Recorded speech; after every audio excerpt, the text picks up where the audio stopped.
l'artificialisation des terres. Est-ce que ça s'accélère vraiment ou pas? Est-ce que vous avez quelques chiffres rapides, lisibles, pour nous redire un peu l'ampleur du phénomène? Bon, alors je vais parler un petit peu de ce qui se passe en France. Donc, ce que l'on peut dire, c'est que depuis 1960 jusqu'à 2008, l'artificialisation, l'urbanisation s'est accélérée. Est-ce que c'est la même chose, artificialisation? Est-ce qu'on peut définir vraiment artificialisation? Alors,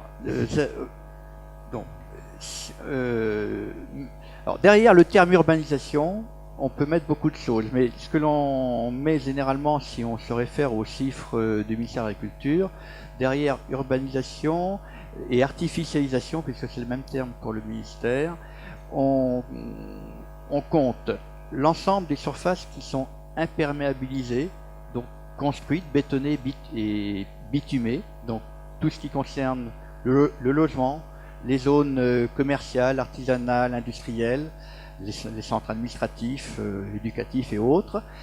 Donc tout ce qui est imperméabilisé. Et puis, donc il y a toutes les infrastructures, les routes, les autoroutes, les lignes LGV, les lignes à grande vitesse.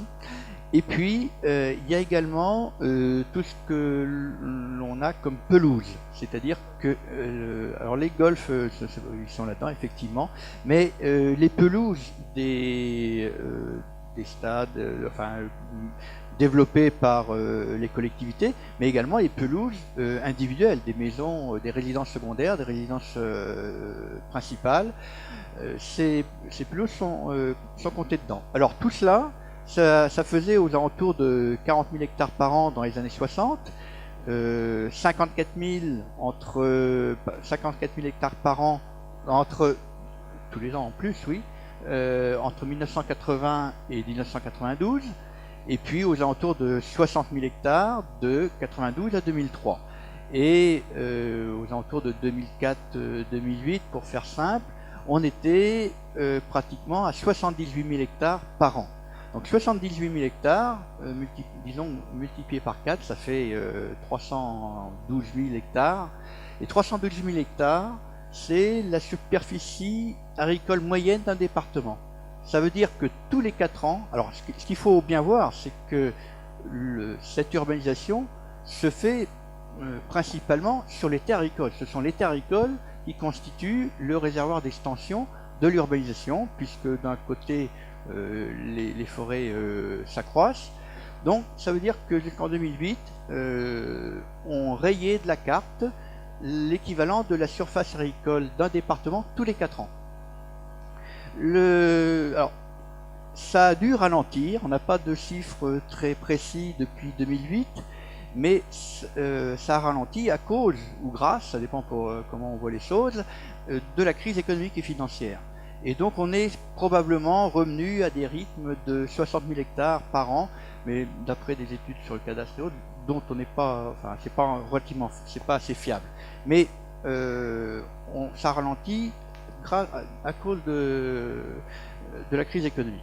Alors ce qui est important, c'est de voir, c'est que entre 1960 et 2010, les surfaces urbanisées, artificialisées, comme on dit selon le ministère de l'Agriculture, ont doublé en 5 décennies. C'est-à-dire qu'on est passé de 2,5 millions d'hectares à pratiquement 5 millions d'hectares en 2010. Et si on continuait comme cela, jusqu'en 2050, avec les mêmes tendances, les mêmes politiques, eh bien, on perdrait encore 10 à 11% des surfaces agricoles françaises. Donc ça pose des problèmes en termes d'emploi, en termes de valeur ajoutée. Et ces 10% à 11% de surface agricole, ça correspond à 14-15% du potentiel agricole mesuré en réserve utile en eau. Parce que les villes se sont implantées sur des terres fertiles, et donc les premières terres qui sont urbanisées sont des terres qui sont fertiles et donc qui ont une réserve utile en eau importante, et donc le potentiel est attaqué plus vite, enfin le potentiel économique et agricole productif diminue plus vite que la surface réelle. Donc ça c'est un point quand même important. Et le problème, est-ce qu'on peut envisager de continuer comme cela? C'est un phénomène européen, c'est un phénomène français, c'est un phénomène européen. En Allemagne, ils consommaient environ 40 000 hectares par an, alors que la population diminue. Donc ils sont pas mieux que nous. C'est-à-dire que on a toujours besoin de toujours plus d'espace urbanisé. Et à l'échelle mondiale, c'est au moins 400 millions d'hectares qui seraient urbanisés d'ici 2050. Et 400 millions d'hectares, c'est à mettre en face des 1,5 milliard d'hectares de surface arable, les surfaces qui sont les plus productives. Donc l'urbanisation aura un impact très important, significatif, sur l'offre alimentaire. Bon, et cette offre alimentaire, on pourra peut-être y revenir, mais elle est liée aux surfaces qui peuvent être consacrées à la production agricole, aux forêts. Et on est, à mon avis, et c'est ce que j'ai écrit dans mon bouquin, en manque d'espace naturel. On pourra y revenir. Oui.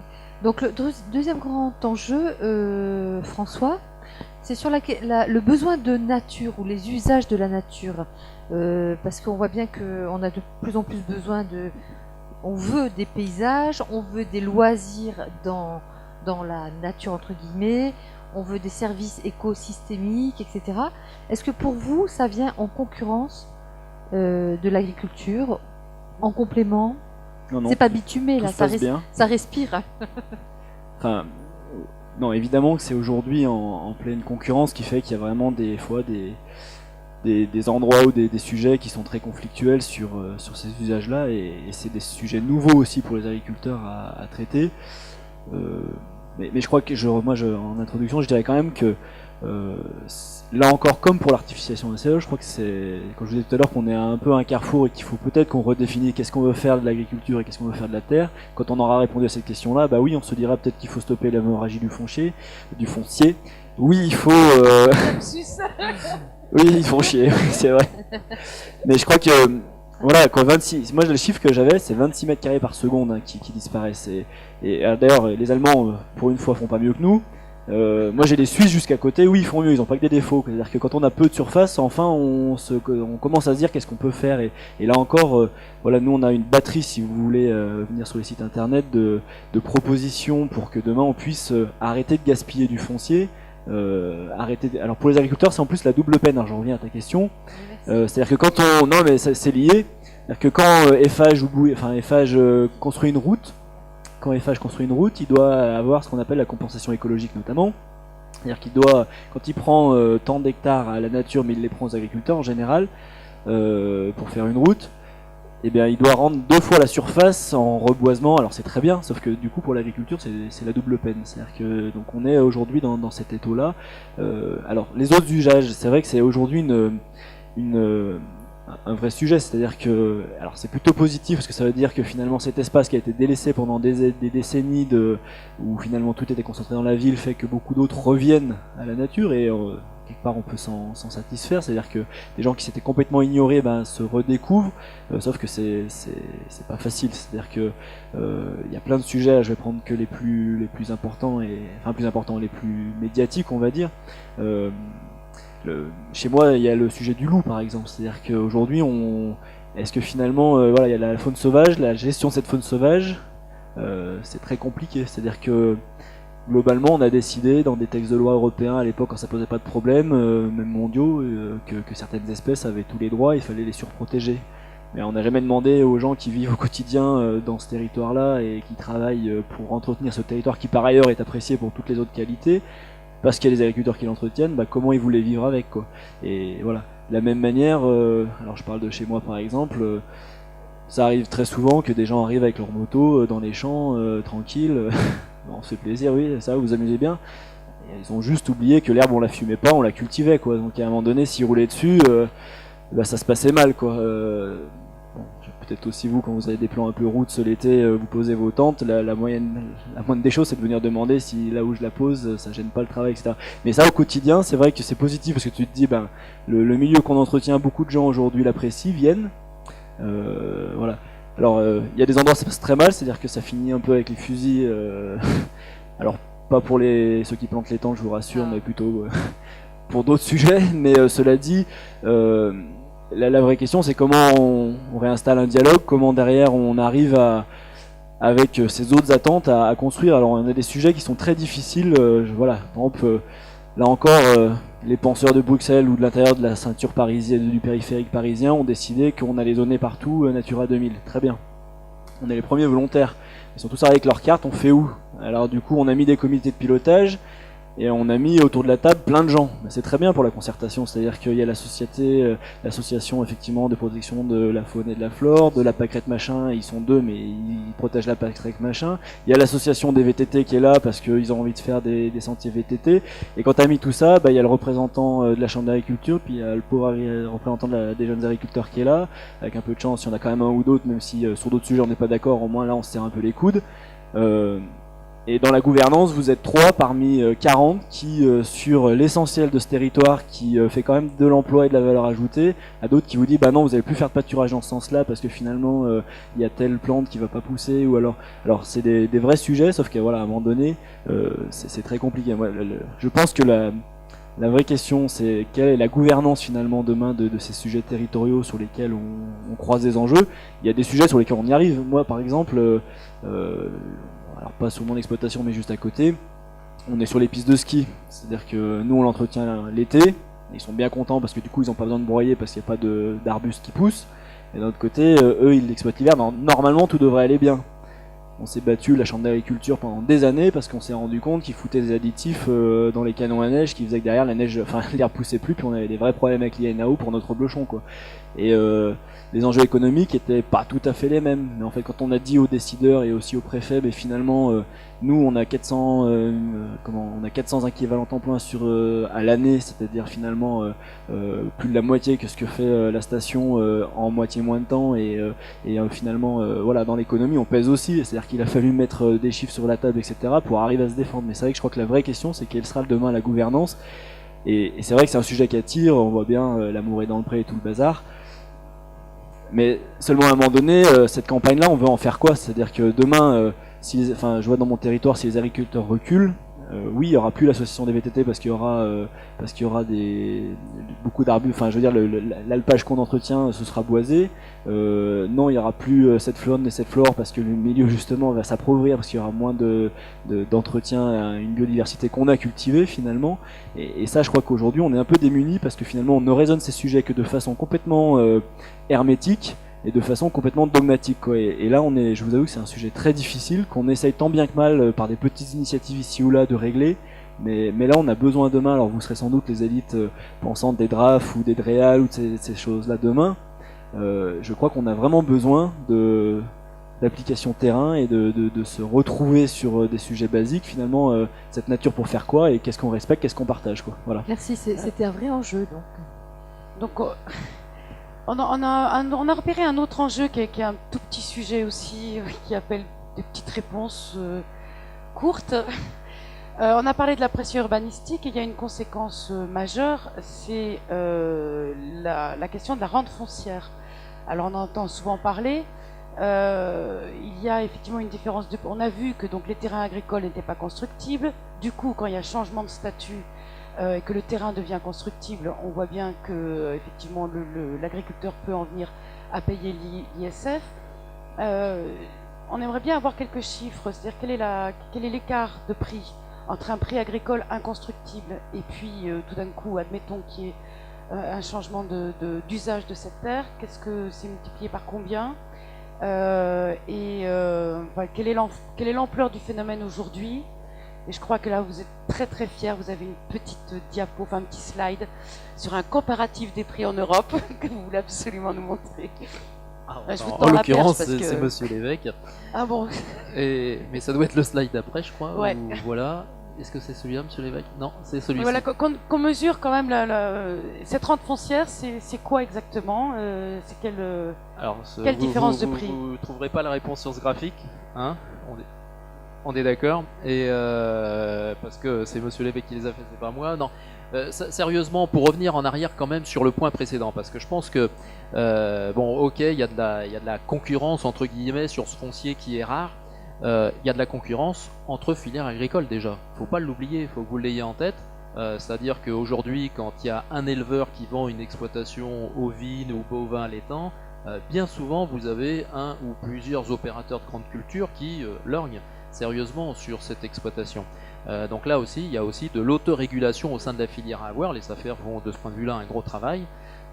Nous-mêmes, nous avons pris des engagements vis-à-vis des SAFER pour pérenniser avec elles autant que faire se peut ces activités d'élevage quand elles sont confrontées à cette situation de concurrence. Bon, ça c'est le côté, je dirais, un peu négatif, mais le côté positif, si on veut voir la bouteille à moitié pleine, c'est que ce foncier, il est peut-être rare, mais on peut faire aussi peut-être plus de valeur ajoutée sur ce foncier. Je m'explique.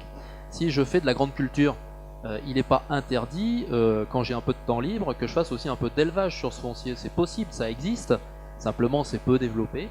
Donc il y a du potentiel de création de valeur sur des terres qui aujourd'hui n'ont peut-être qu'une seule destination, en culture, végétale notamment, et demain d'y adjoindre une activité d'élevage développée par l'exploitant qui est déjà en place, ou peut-être un tiers, salarié ou non salarié de l'exploitation. Ce que je veux dire, c'est qu'on peut optimiser aussi le potentiel foncier actuel, même s'il se restreint, et il se restreindra. Faut pas se leurrer, on veut tous avoir des lignes à grande vitesse pour prendre le TGV, on veut tous avoir des grands hôpitaux qui sont plutôt construits à la périphérie des villes. C'est un besoin de la société. Bon, alors après, on peut le cantonner. Je pense que les communes, les collectivités font ce qu'elles peuvent pour contenir ces besoins qui sont exprimés par l'ensemble de la société. Mais il y a aussi, au sein même de la profession agricole, des choses à faire. Des choses à faire qui passent par déjà une bonne autorégulation et puis par de l'apport de valeur ajoutée.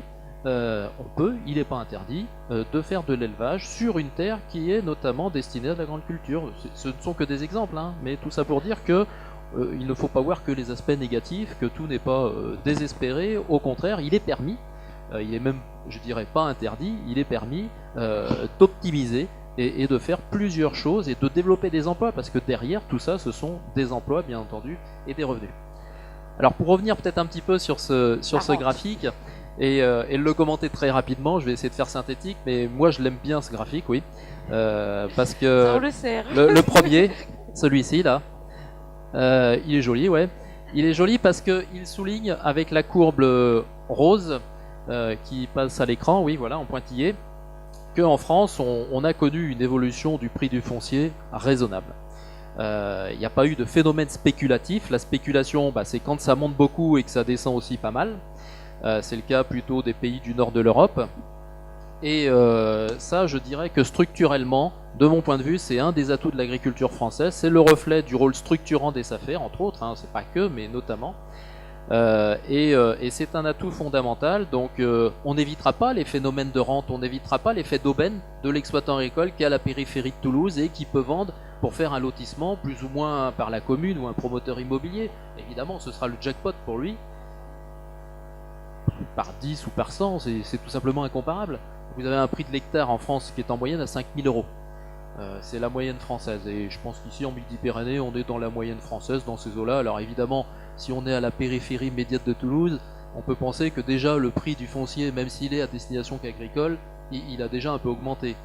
Mais si vous divisez ça en terrain à construire, des maisons individuelles avec une surface de 500 m² du terrain à bâtir, vous pensez bien que vous en faites 20 terrains à bâtir sur ce foncier, donc 5 000 €. Même si le foncier, même si cet hectare de terre est à 15 ou 20 000 €, ce terrain à bâtir de 500 m², il va être vendu certainement 50, 60, 80 000 €, j'en sais rien, je suis pas un spécialiste du marché toulousain.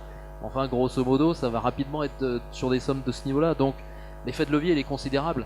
Et l'exploitant agricole qui vient faire cette bonne opération, on en connaît tous. Enfin, moi, en tous les cas, j'en connais et j'ai pas une grande ancienneté dans cette filière. Bon, évidemment, qu'il va pas refuser cette opportunité. C'est quand même tentant, effectivement. Cela dit, fondamentalement, notre exploitation française, elle est illustrée là par cette courbe rose. Et ça, de mon point de vue, c'est un point qu'il faut que vous ayez en tête. C'est un des atouts de l'agriculture française, c'est que le foncier en France est encore à un prix raisonnable. C'est tant mieux. Il faut espérer que ça se tienne, que ça se maintienne. Tout ça pour dire qu'il faut de la régulation, autant que faire se peut. Il ne faut pas laisser venir des fonds financiers ou des opérateurs industriels dans n'importe quelles conditions. Certes, il faut de la régulation au niveau de la loi, il faut de la régulation dans la profession, c'est déjà pas mal fait. Mais ça veut dire qu'avec un actif comme ça qui est à un prix raisonnable, on peut développer des modèles de développement, soit d'élevage, soit de culture, avec un atout déjà fondamental à la base, c'est qu'on n'a pas une barrière à l'investissement très forte. C'est-à-dire, quand vous allez en Allemagne ou quand vous allez aux Pays-Bas, le même exploitant qui fait du lait, qui fait de la viande, lui, il doit investir 4 à 5 fois plus, enfin 3 à 4, pour lancer son projet agricole, puisque si vous regardez les courbes, l'allemand il est déjà presque 3 fois plus cher et le danois lui est presque 4 fois plus cher, ou les Pays-Bas. Donc ça c'est un atout fondamental de la France, il faut le conserver cet atout, mais ça veut dire aussi que pour lancer un projet agricole, finalement l'équation économique en France elle est presque plus simple. C'est une force pour l'exploitant agricole français qu'il faut pérenniser autant que faire se peut, avec tous les outils de régulation qui existent et qui ont peut-être besoin d'être consolidés. Mais il faut aussi avoir conscience que nos copains européens, hollandais, allemands, anglais, ils vont pas laisser les trains passer, ils vont pas regarder les Français gentiment avoir des opportunités d'investissement très compétitives, ils vont aussi essayer de venir et d'acheter ce qu'ils peuvent, et je dirais tout ce qu'ils peuvent. Et donc là, de deux choses l'une, c'est un peu, mais là je passerai le relais à François pour l'expression politique, mais il faut savoir ce qu'on veut. En tous les cas, quand on est opérateur économique, quand on a un projet d'installation ou d'accompagner ces filières agricoles, je dirais qu'en termes de perspective d'investissement, on sait qu'on n'investit pas dans une bulle spéculative. Et derrière, si on a un exploitant ou des filières agricoles qui bâtissent des stratégies sur du long terme, il y a moyen de les accompagner raisonnablement. Et ça n'est pas une dérive inflationniste, ça n'est pas une dérive spéculative. Donc ça, il faut avoir conscience de nos potentialités, de nos atouts, mais il faut aussi avoir conscience que si on tarde trop, si on réfléchit trop, si on n'agit pas, ce sont des exploitations qui vont disparaître, déjà parce qu'il y a une forte concurrence entre filières françaises, mais aussi demain, il y aura de plus en plus d'acteurs externes à l'agriculture française, notamment européens, qui vont débarquer sur le territoire national. Donc juste très rapidement, je voudrais qu'en 5 minutes vous répondiez à cette question, donc je vous donne 2 minutes chacun. Est-ce que on dispose d'une boîte à outils suffisante aujourd'hui pour permettre cette régulation sur les terres? Alors, je pourrais vous poser la question sur la question du droit. Est-ce qu'il faut réformer le droit? Est-ce que le droit est adapté?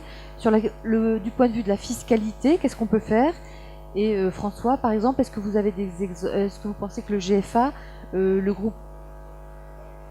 GFA, le groupement foncier agricole, est une solution adaptée? Donc chacun, fiscalité, droit et structure, filière ou je ne sais pas, est-ce qu'on a la boîte à outils suffisante aujourd'hui pour protéger ces terres agricoles? Mais vraiment très rapidement, hein.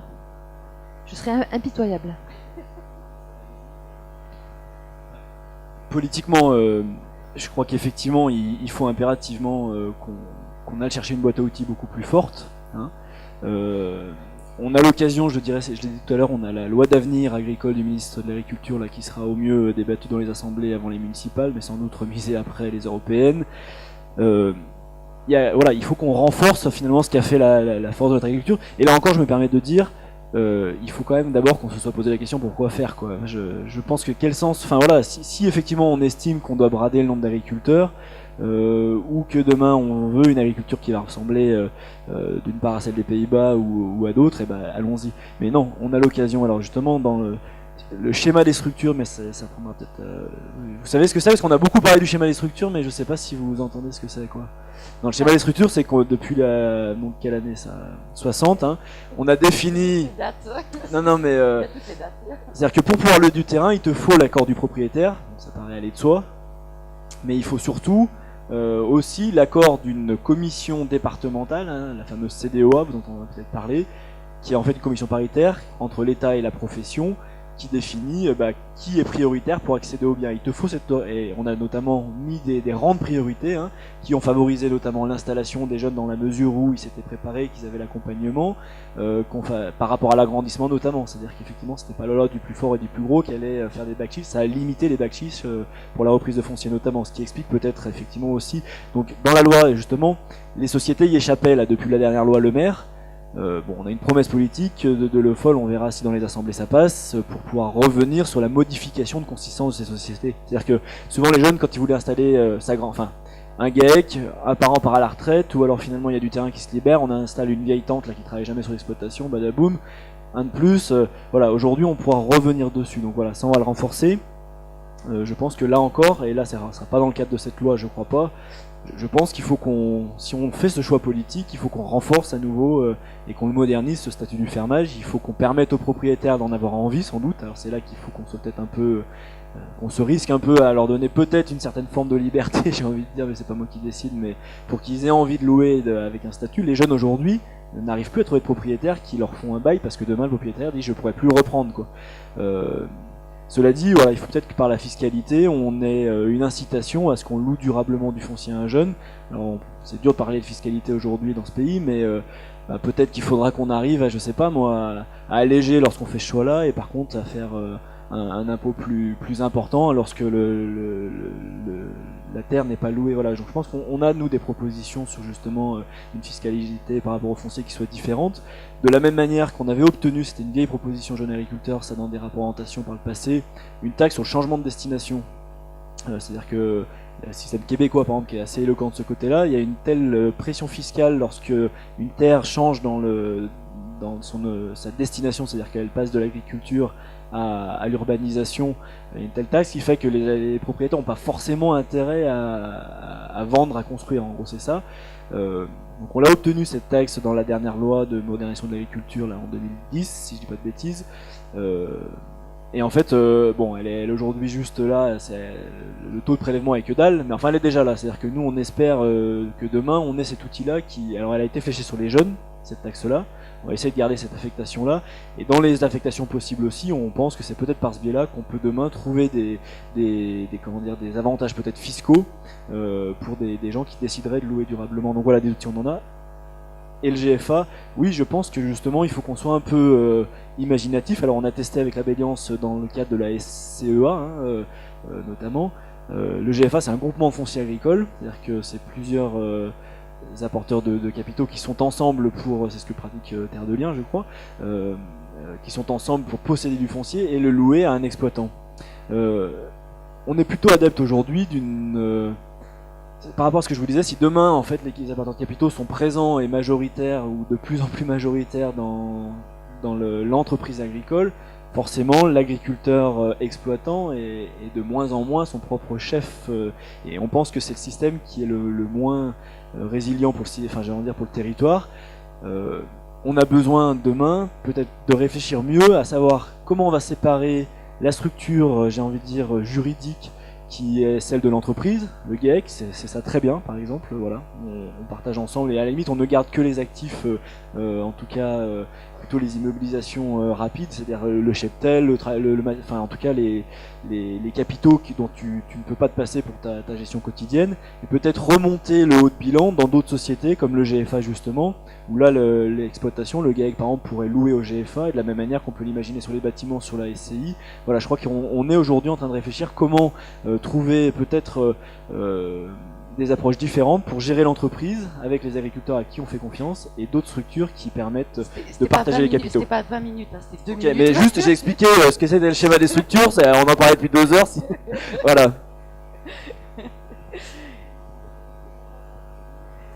Donc, si j'ai bien compris, la question c'était de savoir si on avait les bons outils pour préserver les terres agricoles ou les espaces naturels, les forêts et autres.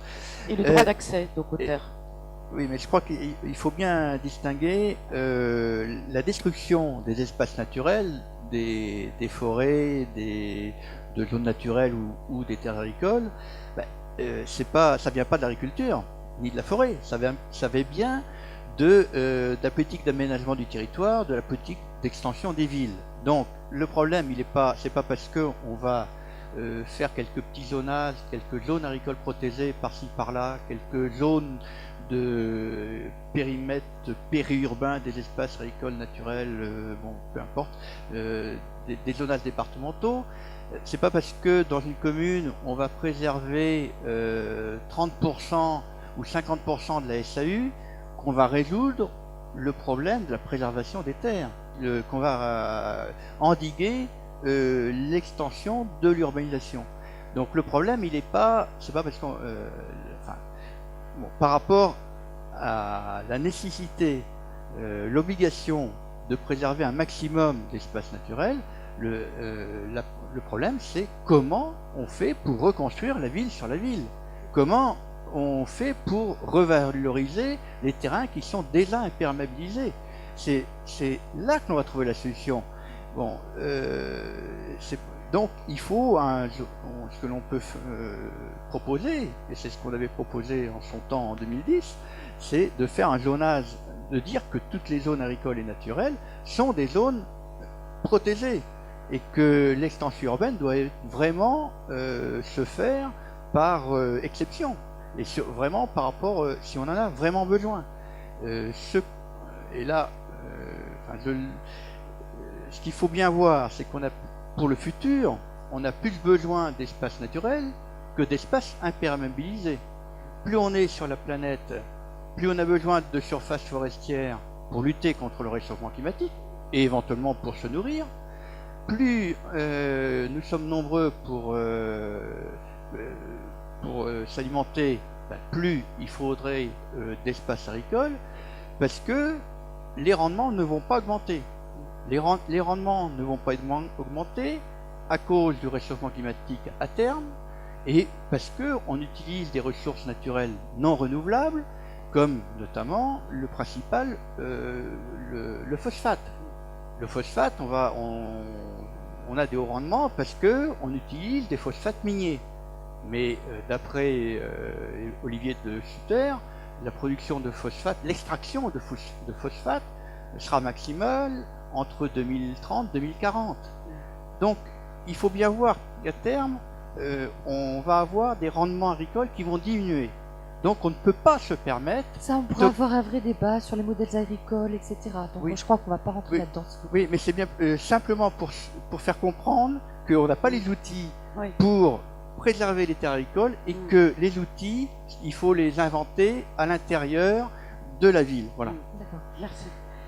Gérald ? Gérald, parce que il y en a qui, dans les papiers qu'ont lu les étudiants, il y en avait un qui disait que, par exemple, un des problèmes, enfin, un des éléments de la boîte à outils, ce sont les SAFER, et finalement qu'elles se sont transformées en agences immobilières.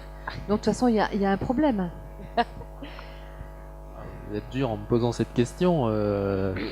Alors sur la boîte à outils, quand même souligné, et tout à fait d'accord avec Robert Lévesque. Tout à l'heure, je disais à l'agriculture qu'elle pouvait aussi quand même, par des règles d'autogouvernance, faire plus sur le même espace. Et Robert Lévesque vient de dire exactement la même chose pour la société civile. On densifie partout. Quoi. On peut aussi faire plus sur le même espace. Encore faut-il, là aussi, que les élus, que la société civile, c'est-à-dire vous et nous, on soit d'accord pour tous vivre sur un plus petit espace. Ça, c'est un vrai débat. Il faut avoir le courage de le poser, et quand on est élu dans une mairie ou parlementaire, bah, c'est une chose de le dire en aparté, c'est une autre chose de le dire en public. Il faut avoir conscience des limites de l'exercice. Alors pour répondre à votre question rapidement, bah, le rôle des affaires, moi je dis qu'il est parfaitement illustré par cette courbe. Après que les affaires soient un acteur de marché qui intervient sur les transactions, bah, c'est tout à fait légitime. Ce sont des acteurs qui sont contrôlés par à la fois le ministère de l'Agriculture et le ministère du Budget et des Finances, donc il y a quand même une tutelle administrative forte. Alors j'ai pas forcément la légitimité la plus parfaite pour m'exprimer sur le sujet, mais enfin pour avoir vu fonctionner un comité départemental d'attribution d'une SAFER, la SAFER fait, quand elle a une terre, une exploitation agricole à affecter à un exploitant, en général elle a 5 à 10 voire 20 candidats, c'est-à-dire qu'il y a une demande forte pour une offre qui est limitée. Le prix ne fait pas l'objet de surenchères. C'est simplement un comité composé principalement de représentants de la profession, représentants des chambres d'agriculture, représentants des JA, qui va finalement plutôt orienter son choix vers tel ou tel candidat en donnant la priorité aux jeunes agriculteurs. Donc c'est un modèle, me semble-t-il, plutôt vertueux. Mais là encore, j'ai une modeste légitimité dans ce registre-là, mais je peux vous dire que pour l'avoir vu de mes propres yeux, je considère que c'est un modèle, oui, assez vertueux. Voilà. On va passer aux questions. Qu'est-ce que tu as encore quelque chose à dire, toi? Tu veux pas attendre les questions pour le dire? Juste parce que la SAFER, c'est vrai que c'est le sujet, c'est l'outil. Alors sur le papier, c'est bien, mais en écoutant Gérald Desvins là-dessus, j'avais un peu l'impression d'être dans le monde des bisounours, parce que c'est vrai que dans la pratique, c'est ça la SAFER, mais le problème aujourd'hui de la SAFER, c'est qu'elle n'a pas les moyens de fonctionner, c'est-à-dire qu'on ne peut pas lui conférer des missions de service public si demain, il faut aussi qu'elle assume son fonctionnement, et du coup, elle a besoin de prendre un coup de rentabilité sur les actions, etc. Sauf qu'aujourd'hui, ça ne marche pas, c'est-à-dire qu'il y a des choses qu'on demande depuis longtemps, notamment la séparation des biens bâtis, etc., des biens non bâtis, par exemple, que peut opérer la SAFER. La SAFER, elle a un droit de révision de prix, par exemple.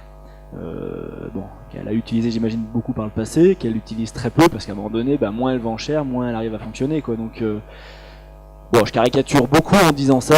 On est présent, on fait ce qu'on peut de mieux qu'on mieux. Enfin voilà, dans les SAFER. Mais cela dit, aujourd'hui, nous, ce qu'on attend, c'est que demain, on ait une véritable politique foncière, et que du coup, on donne aussi les moyens à ces outils-là, de la même manière qu'il faut qu'on redéfinisse aussi ce que fait la SAFER, ce que font aussi les établissements publics fonciers, parce qu'aujourd'hui, c'est un peu, on sait plus qui fait quoi, et à un moment donné, on a besoin de savoir demain qui avec quel moyen, quoi. Voilà.